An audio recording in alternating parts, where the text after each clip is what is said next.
وَيَجِبُ ذَلِكَ عَلَى مِقْدَارِ الْمِيرَاثِ وَيُجْبَرُ عَلَيْهِ، اور واجب ہوتا ہے وہ میراث کے مقدار پر اور اس پر جبر کیا جائے گا۔ یہ صفحہ نمبر 447 ہے۔ اچھا، اس میں کیا ہے؟ بات چل رہی تھی کہ ہر ذو رحم محرم کا نفقہ بھی واجب ہے، جبکہ وہ چھوٹا بچہ ہو اور محتاج ہو، چھوٹا بچہ ہو محتاج ہو، یا بچی ہو محتاج ہو، یا اسی طرح پر بڑا بالغ ہو مگر اپاہج ہو۔ اور کس طرح ہوں گا وہ؟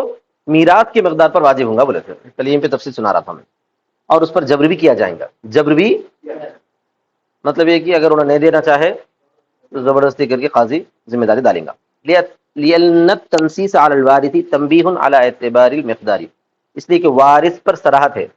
قرآن مجید میں وَعَلَى الْوَارِثِ مِثْلُ ذَلِكَ کا لفظ آیا ہے، تو وہ مقدار کے اعتبار پر تنبیہ کی جاتی ہے۔ وَلِأَنَّ الْغُرْمَ بِالْغُنْمِ، سمجھ میں آ گیا؟ اور اس لیے کہ تاوان غنیمت کی طرح ہے۔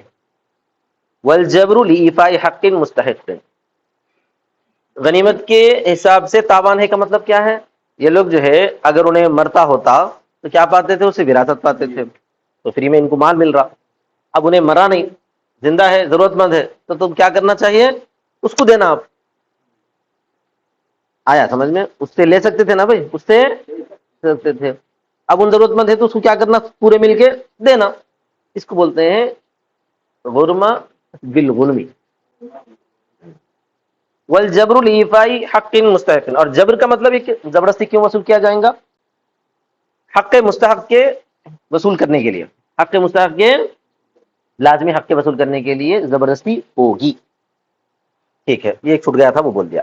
آگے دیکھو، وتجب نفقۃ الابنۃ البالغۃ والابن الزمن على ابویہ اثلاثا على الاب الثلثان وعلى الام الثلث۔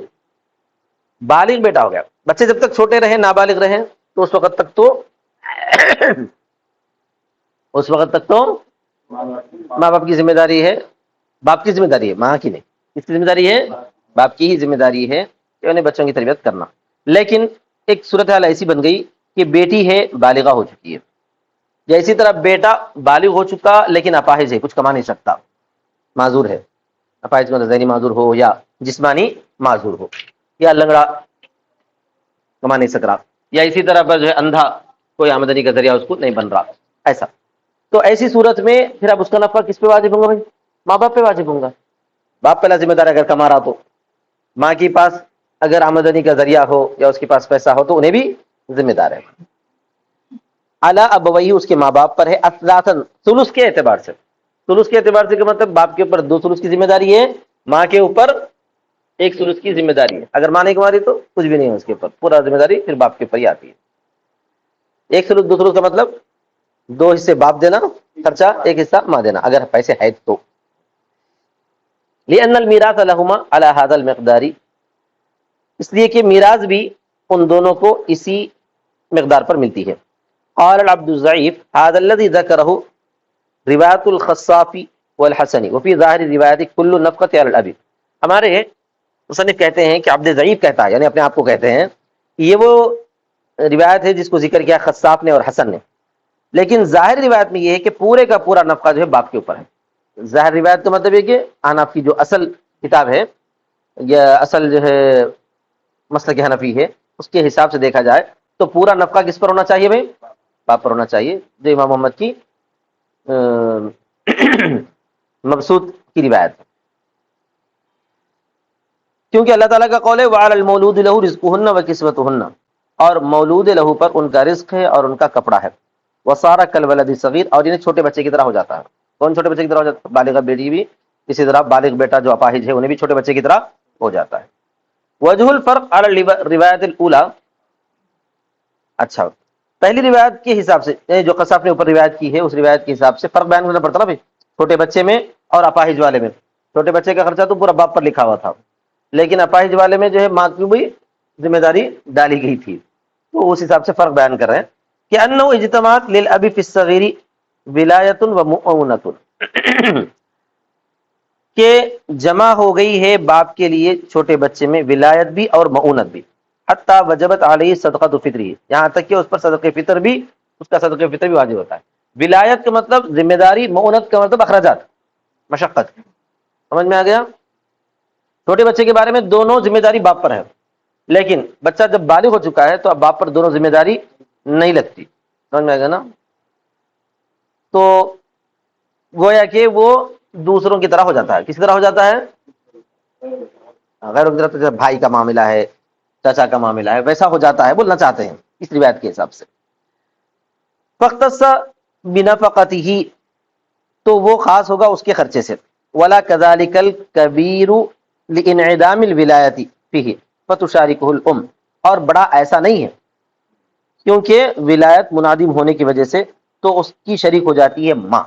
بچہ جب بڑا ہو جاتا ہے، اپاہج ہے، لیکن بڑا ہو جانے کے باوجود انہیں اپنا ذمہ دار ہے نا، انہیں اپنا ذمہ دار ہے، انہیں جب شادی کریں گے تو خود اپنے حساب سے کر لے سکتا، باپ اس کا ذمہ دار نہیں رہتا، لیکن خرچہ اس کے پاس ہے نہیں، خرچہ اس کے پاس ہے نہیں تو باپ دینا پڑ رہا ہے، تو گویا کہ اب ولایت ختم ہو گئی، باپ کی ولایت اس پر ختم ہو گئی، تو اخراجات میں باپ اور ماں دونوں مل کر خرچہ نبھائیں گے۔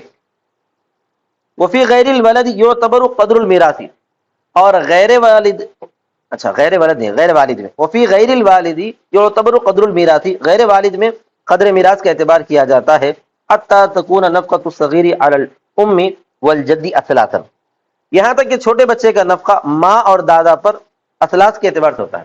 والد میں تو پورا خرچہ چھوٹے بچے پر والد نبھائیں گا، لیکن کسی کا والد کا انتقال ہو گیا اور اس کے چھوٹا بچہ ہے، اس کا چھوٹا بچہ ہے، اور وہ چھوٹے بچے کے لیے کچھ بھی چھوڑ کے بھی نہیں مرا باپ، اب اس چھوٹے بچے کا خرچہ کون نبھانا؟ تو ماں نبھاتی، پھر اس کے دادا بھی رہتا، دادا بھی نبھانا، تو ایسی صورت میں ماں کو اور دادا کو ذمہ داری دی جاتی ہے، اور ایسی ہی ذمہ داری جیسا کہ وراثت ان لوگوں کو ملتی ہے۔ وراثت کس کو ملتی ہے؟ اور ماں کو وراثت جو ہے تیسرا حصہ ملتا، اور دادا کو مزید 2 حصے مل جاتے۔ آئی بات سمجھ میں؟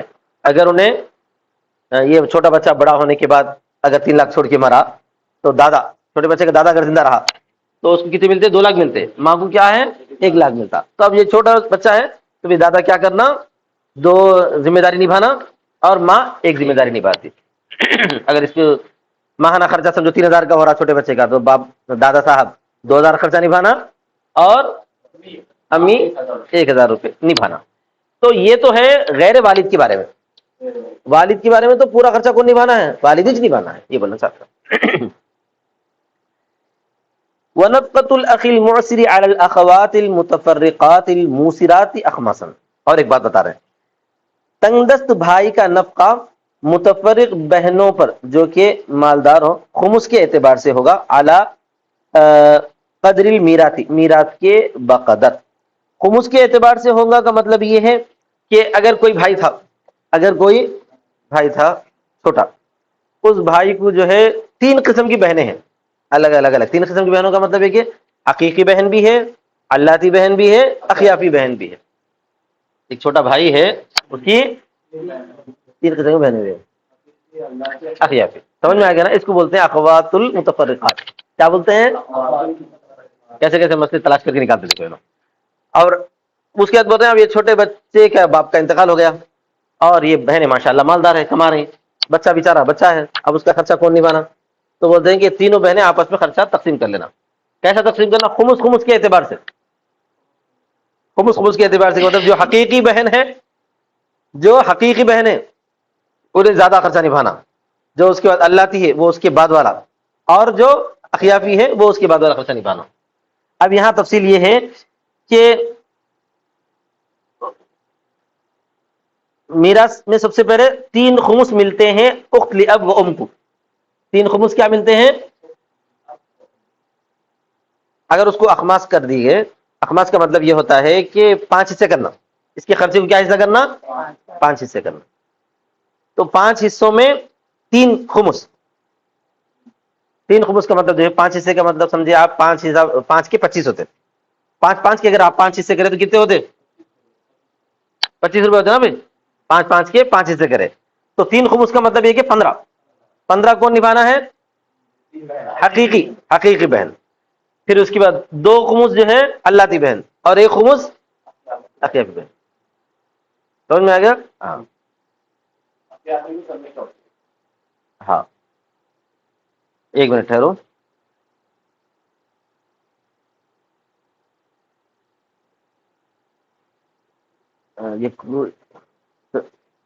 من المیراث یکون للأخت لأب وأم والخمس للأخت لأب والخمس. نہیں وہ دونوں کو برابر برابر. ہاں یہ دونوں حقیقی کو 3 خمس اور اللہ کی بہن کو 1 خمس، اخیافی کو 1 خمس. جب جا کے 25 برابر ہو جاتے نا. ہاں تو 30 ہو جاتے تھے. ٹھیک ہے. وہ دونوں بہنیں چونکہ ایک ایک رشتہ ہے ان دونوں کا تو 1 1 خمس کریں گے. اس کے 2 رشتے ہیں تو انہیں 3 خمس نبھانا، کیونکہ وراثت جب ملتی تھی اس کو تو انہیں پورے کا پورا لیتی تھی نا. ان لوگ کچھ بھی نہیں بچتا تھا وراثت میں.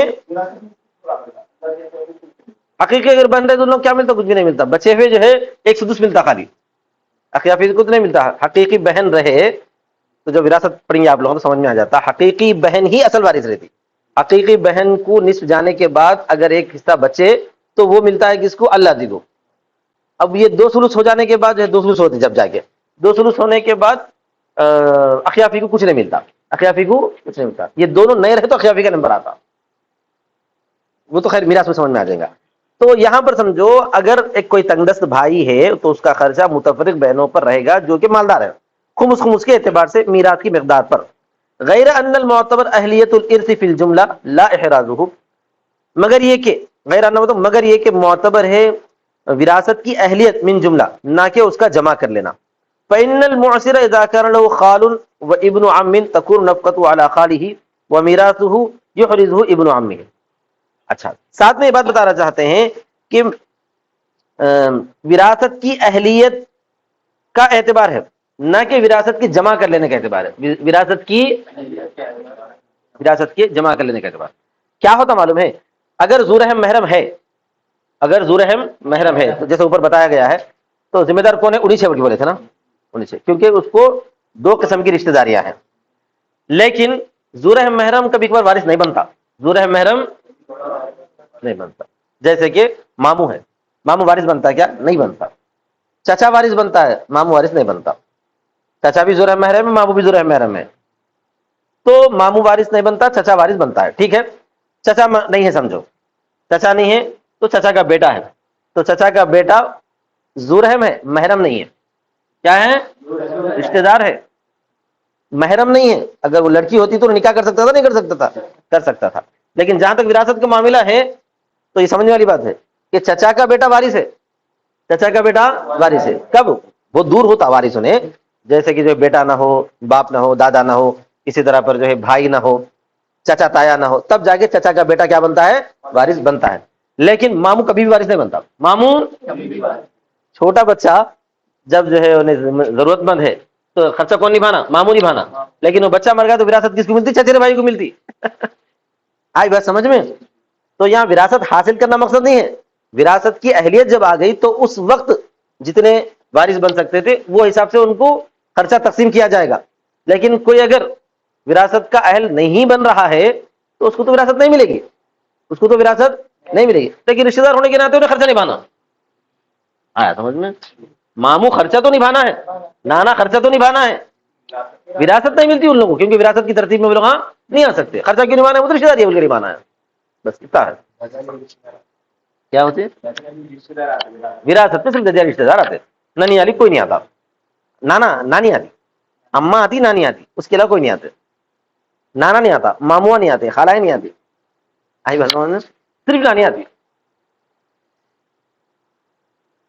اس لیے کہ معسر جو ہے جب اس کا مگر یہ کہ معتبر وراثت کی اہلیت ہے من جملہ، نہ کہ وراثت کو جمع کرنا، اس کا وراثت کو جمع کرنا. اس لیے کہ معسر یعنی تنگدست جب اس کے لیے خال اذا کان له خال، خال مطلب ماموں، جب اس کے ماموں ہو اور اس کا جو ہے کیا کہتے ہیں چچیرا بھائی ہو تو اس کا خرچہ اس کے ماموں پر ہوگا.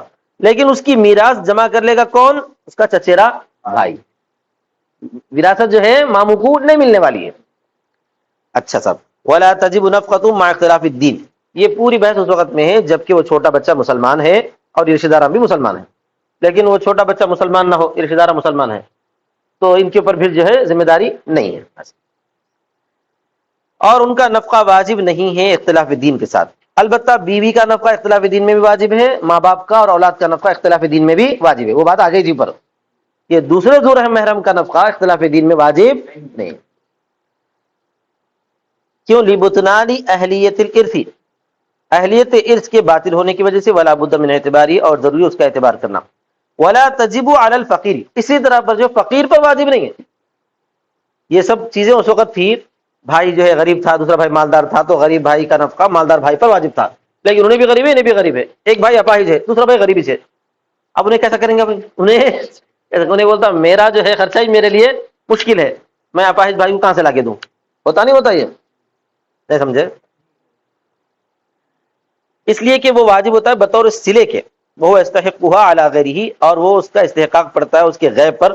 فکیف تستحق علیہ بخلاف نفقۃ الزوجۃ، تو کیسے اس پر استحقاق کیا جائے گا؟ نفقے کا استحقاق اس پر کیسے کیا جائے گا؟ انہیں خود ضرورت مند ہے، انہیں خود اپنا خرچہ نبھا لینا ہی اس کے لیے مشکل ہے، برخلاف بیوی کے نفقے کے اور اس کے چھوٹے بچے کے نفقے کے. اگر آپ غریب ہیں تب بھی بیوی کا خرچہ آپ کو اٹھانا ہے. آپ غریب ہیں، چھوٹے بچے کا خرچہ آپ کو اٹھانا ہی ہے. آئی بات سمجھ میں؟ ہاں. لأنه التزمها بالاقدام على العقد، کیوں؟ بیوی کا خرچہ تم اپنے اوپر ڈال لیے نا. کیوں ڈال لیے؟ نکاح کر کے ڈال لیے. جب نکاح کرے ہیں تو اس کے بعد جو ہے بچے بھی پیدا ہوں گے، تو یہ اپنے اوپر آپ ڈال لیے سو ہے، ڈال لیے سو خود کر دے رہا مصیبت ہے. کیا یہ جملہ؟ تو جو اپنی مصیبت خود مول لیے اس سے چھٹکارا تو آپ کو نہیں ملنے والا ہے. تو اس کا یہ مطلب نہیں سمجھنا کہ نکاح مصیبت ہے. اذ المصالح لا تنتظم دونها، اس لیے کہ مصلحتیں بغیر اس کے پوری نہیں ہوتی. ولا يعمل في مثلها الاعسار ثم اليسار، اور نہیں عمل کیا جائے گا اس کے مثل میں تنگ دستی پھر مالداری، ایسا نہیں ہوگا.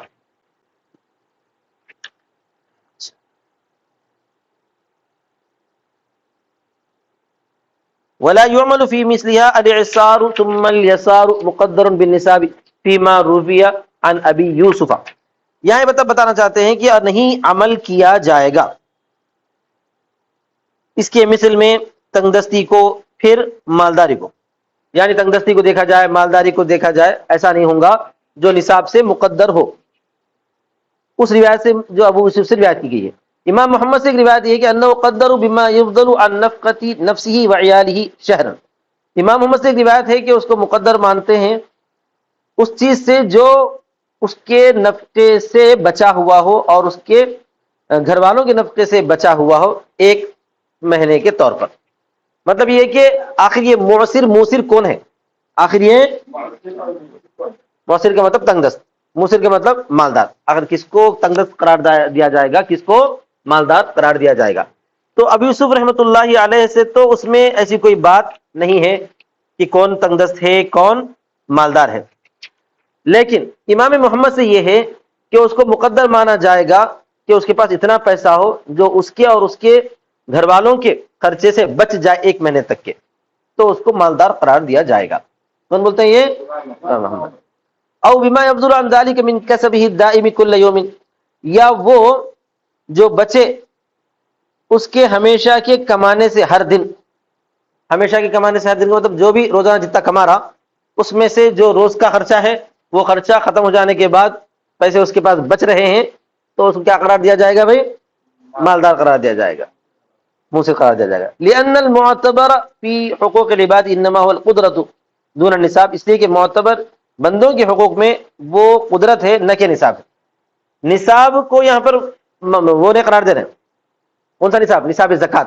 اس پہ زکات فرض ہوتی نہیں فرض ہوتی اس کا اعتبار نہیں ہے، کیونکہ یہاں بندوں کے حقوق کا مسئلہ ہے. آپ زکات کے اوپر دیکھے تک جو ہے آپ کا پڑوسی کیا کہتے ہیں آپ کا بھائی جو ہے اپاہج بھائی مر جاتا، پریشان ہو جاتا. تو اس واسطے یہ نصاب مقدار نصاب زکات نہیں ہے. یہ تنگ دستی یا مالداری کا مطلب آپ کے پاس اتنا خرچہ ہو رہا کہ آپ کا خرچہ ہو جانے کے بعد کچھ پیسے آپ کے پاس بچ رہے ہیں، تو پھر جو ہے کیا کرنا ہے اس کو بھائی کے لیے ضرورت مند ہے تو دینا ہے، یہ مطلب ہے. اس لیے کہ معتبر بندوں کے حقوق میں وہ قدرت ہے نہ کہ نصاب ہے. فإنه للتيسير، اس لیے کہ یہی تیسیر ہے. والفتوى الاول، اور فتویٰ پہلے والے پر ہے. لیکن النصاب نصاب حرمان صدقہ، لیکن نصاب صدقے کے محروم ہونے کا نصاب ہے. یعنی کہ امام ابو یوسف رحمۃ اللہ علیہ کی بات کو ہی قابل قبول سمجھتے ہیں کہ امام ابو یوسف نے مقدار نصاب کو مقدر مانا ہے. کس کو مقدر مانا ہے؟ زکوٰۃ کی مقدار کو جو مانا ہے اسی کو بولتے ہیں موسر، اور اس کے اتنے پیسے نہیں ہیں تو اس کو بولتے ہیں معسر. وہ حساب سے دیکھا گیا تو بہت ساروں پر جو ہے ذمہ داری لگتی ہی نہیں ہے. ٹھیک ہے چلو، وآخر دعوانا الحمدللہ رب العالمین.